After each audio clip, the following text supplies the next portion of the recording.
Memandang kucing besar di hadapan saya. Ia menakutkan Ah Wei sehingga mati. Kemudian kucing itu menghulurkan kakinya yang besar dan berlari ke arahnya seperti orang gila. Melihat pihak yang satu lagi hendak masuk ke dalam villa mewahnya, jadi dia cepat-cepat melarikan diri melalui pintu belakang. Tetapi kucing itu mendengar bunyi itu dan masih mengejarnya. Kucing mencakarnya dengan satu cakar. Dan ketika dia hampir menjadi kotak makan tengah hari, Ah Wei cepat-cepat meraih wayar di tepi. Tanggalkan lampu di atas meja. Ini menakutkan kucing itu. Manfaatkan jurang ini. Dia segera bersembunyi di ruang bawah tanah. Baru nak tutup dubur. Akibatnya, kucing itu datang lagi ke sini. Ah Wei masih mahu melawannya hingga ke akhirnya. Tetapi dalam menghadapi kuasa mutlak, dia tidak mempunyai kuasa untuk melawan sama sekali. Sejurus selepas itu, dia ditolak terus dari tebing oleh kucing itu. Memandang ruang bawah tanah yang tidak berkesudahan di hadapan saya tidak boleh memanjat sama sekali. Jadi dia mengambil keputusan untuk mengisi perutnya dahulu dan kemudian bercakap mengenainya. Tapi dia baru dapat roti. Akibatnya,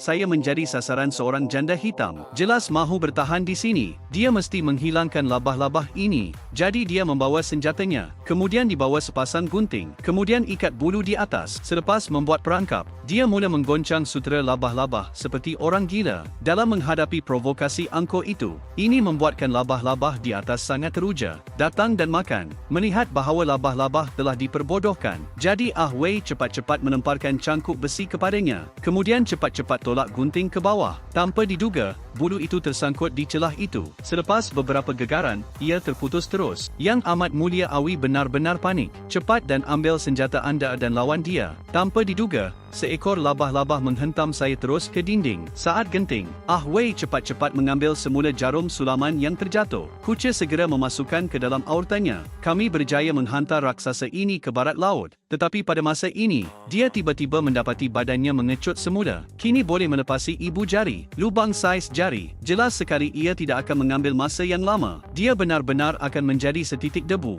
Ini adalah penghujung keseluruhan video. Kisah ini memberitahu kita, jangan pernah menjadi lebih kecil.